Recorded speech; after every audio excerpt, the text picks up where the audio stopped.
पहले क्या होता था, उस वक्त रूल होता था कि जो बच्चे ज़्यादा नंबर लेके आएगा ना वो आगे बैठ जाएगा, और इनके साथ कोई रूल नहीं, ये पीछे बैठे रहेंगे। और सबसे बड़ी बात तो ये है कि ये अपने आप से पानी नहीं पी सकते। इनकी पुस्तक है, उस पुस्तक में सीधे में लिखा हुआ है कि नो पीएन नो वाटर, मतलब ये है कि अगर पीएन आएगा तो पानी मिलेगा, जिस दिन पीएन छुट्टी पे है तो मुझे पानी नहीं मिलेगा। मतलब ऐसा देखो व्यवहार हो रहा है बच्चे के साथ, और वो देखो कि सीख रहा है। अब ये देखो, अब इससे ये सीखना क्या है, अगर आप ये सोचो भी आपको हर चीज़ अपने आप ही मिल जाए, अगर आपको कंफर्टेबल जोन मिल रहा है तो आप कुछ नहीं कर सकते।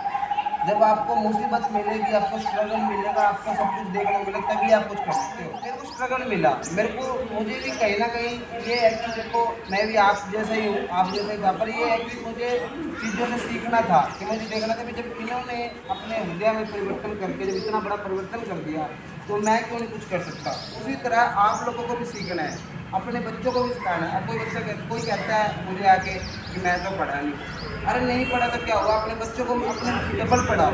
सोचो कि मतलब मैं नहीं पढ़ा तो मेरे तरफ से भी ये पढ़ेगा, क्योंकि इनका खुद का मानना है, इनके शब्द मिलते हैं इनका, जब आप आत्मकथा पढ़ोगे तो बोलते हैं कि शिक्षा एक ऐसी शेरनी का दूध है कि जो जितना पिएगा ना उतना दादेगा।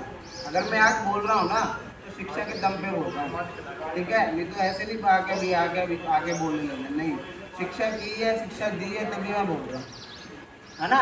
तो इससे सीखने के लिए ये देखो, एक सबसे बड़ी बात, घटिया बात तो ये है समाज के यहाँ पर इंडिया वालों की, कि ऐसे बोलते हैं कि ये जो है दलित के नेता है, ये बहुत ज़्यादा गलत बात है। क्योंकि मैं आपको कैसे समझाऊं, क्योंकि ये कोलंबिया यूनिवर्सिटी और लंदन स्कूल ऑफ इकोनॉमिक्स से पीएचडी, और 2 पीएचडी और एक मतलब अलग अलग यूनिवर्सिटी से पीएचडी की है, और अलग यूनिवर्सिटी से एमए की, ठीक है। वहाँ से करने के बाद, पढ़ने के बाद ये वापस गए हैं। अब देखो, अगर आप सर्च करोगे गूगल पर, ये आपको पता लगेगा कि जिस भी ये विदेश में यूनिवर्सिटी में पढ़े हैं तो वहाँ पर आपको किसी की भी प्रतिमा नहीं मिलेगी, सिर्फ ओनली इनकी ही प्रतिमा बनी हुई है उनकी यूनिवर्सिटी में, इनके कॉलेज में, जहाँ ये पढ़ के आए हैं।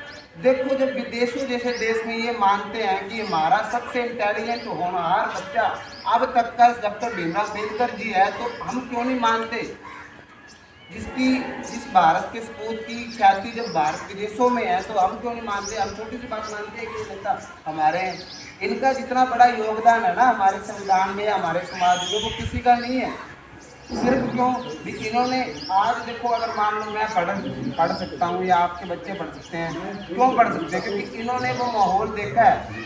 अगर इन्होंने माहौल देखा है तो आप लोगों ने वो माहौल देखने की नौबत नहीं पड़ी। अगर ये ना देखते तो शायद ये ना कुछ सोचते, तो कुछ नहीं होता, ऐसे हमारे साथ चलता रहता उसको। और सबसे बड़ी बात तो ये है, इनकी लाइफ से सीखने क्या मिलता है। देखो, अब ये यहाँ वहाँ से 2-2 पीएचडी, 2-2 एमए, ठीक है, डीएससी लॉ वगैरह सब कुछ करा है। तो इन्होंने ना, बड़ौदा के राजा थे, उन्होंने बोला कि आप क्या करोगे, आप जब पढ़ाई पूरी कर लोगे ना तो हमारे यहाँ आकर नौकरी करोगे एज ए सिविल, ठीक है। तो इन्होंने नौकरी स्टार्ट कर दी, नौकरी जब स्टार्ट कर दी, देखो शुरुआत की तो क्या होता था, जो पीएन होता था ना वहाँ पर भी तो फाइल ऐसे फेंक के देता था। जो बंदा देखो भी, अगर मैं आपको पहले भी बोला हुआ हूँ कि डॉक्टर जो लगता है, अपने को पता होना चाहिए डॉक्टर इसके सब इनके सब लगता है, क्योंकि ये पीएचडी है, 2-2 पीएचडी है, 3-3। और आज के टाइम में मैं आपको पिछली बार ही बोल रहा था कि मेरे को 2 साल हो गए कॉलेज में पढ़ाते हैं डीएवी, और मैं अभी तक पीएचडी का थीसिस नहीं बना पा रहा हूँ। आज के टाइम पे यूट्यूब पर, गूगल पर सब कुछ पढ़ा है, फिर भी नहीं बना पा रहा हूँ, क्योंकि आसान नहीं है। और इन्होंने देखो उस टाइम पे इतने अच्छे मतलब अध्ययन किया है अर्थशास्त्र पर कि जितना किसी ने किया ही नहीं है। थीसिस लिखे हैं, पीएचडी की है, देखो कितने होनहार होने, सोच के चलो। फिर मतलब मेरे कहने के बाद यही है कि जब ये आए थे ध्रुव प्रभाव से, ये देखो कि इन्होंने डीमोरलाइज नहीं हुए। अगर ये चाहते हैं तो मैं पूरी गारंटी देता हूँ, अगर जहाँ से पढ़ कर आए थे ना तो वहाँ पर एज ए प्रोफेसर नौकरी कर सकते थे, पर इन्होंने नहीं किया। इन्होंने ये कहा कि मैं अपने समाज में परिवर्तन ला कर ही रहूँगा, और लाया। पर इसकी एक लगा कि दुख की बात भी ये है कि जितना इन्होंने चाहा था कि मैं अपने समाज में परिवर्तन ला सकता हूँ, उतना ये नहीं ला पाए। क्योंकि इन्होंने बोला था 1935 में घोषणा की, क्योंकि मैं अगर घटनाएं आपको बता देता हूँ। घटनाएं कौन कौन सी है? घटना ये है कि जब देखो भी इतना पढ़ा लिखा हुआ व्यक्ति जिसको पीएन दूर से पानी दे रहा है या फाइलें फेंक फेंक के मार रहा है, फिर उसके बाद मान लो उस नौकरी से इसने इस्तीफा दे दिया। बॉम्बे में एक कॉलेज है, आज भी है, सेंट हर्स्ट कॉलेज, मुंबई में एक सेंट हर्स्ट कॉलेज है। उस कॉलेज में इन्होंने as a professor, as a system जैसे मैं पढ़ाता हूँ, नौकरी लग गए थे। वहाँ पर भी वही भेदभाव, पानी वाला या फाइलों वाला कैसा भी वही भेदभाव करता है। फिर क्या है, इन्होंने आखिर में कार क्या बोला, इन्होंने 1935 में घोषणा की कि मैं हिंदू में जन्म जरूर लिया है पर हिंदू में मरूंगा नहीं, ये हिंदू धर्म में मरूंगा नहीं। क्यों? क्योंकि ये जो परिवर्तन करना चाहते थे वो नहीं कर पाए।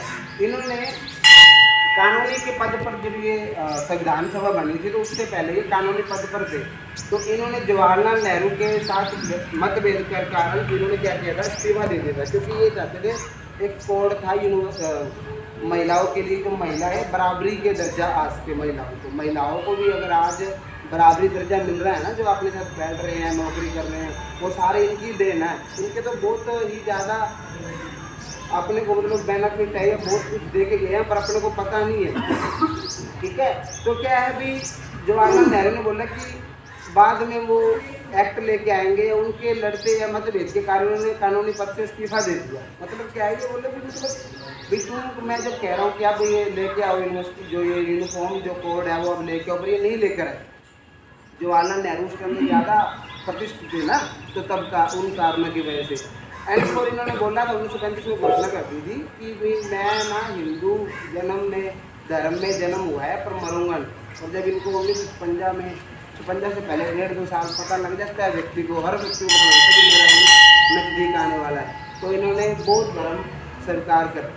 क्योंकि बौद्ध धर्म एक ऐसा एकमात्र धर्म है जो ये नहीं कहता कि आप किसी धर्म में विश्वास करो, वो कहता है कि जो आप कर्म करोगे ना उसका फल मिलना है।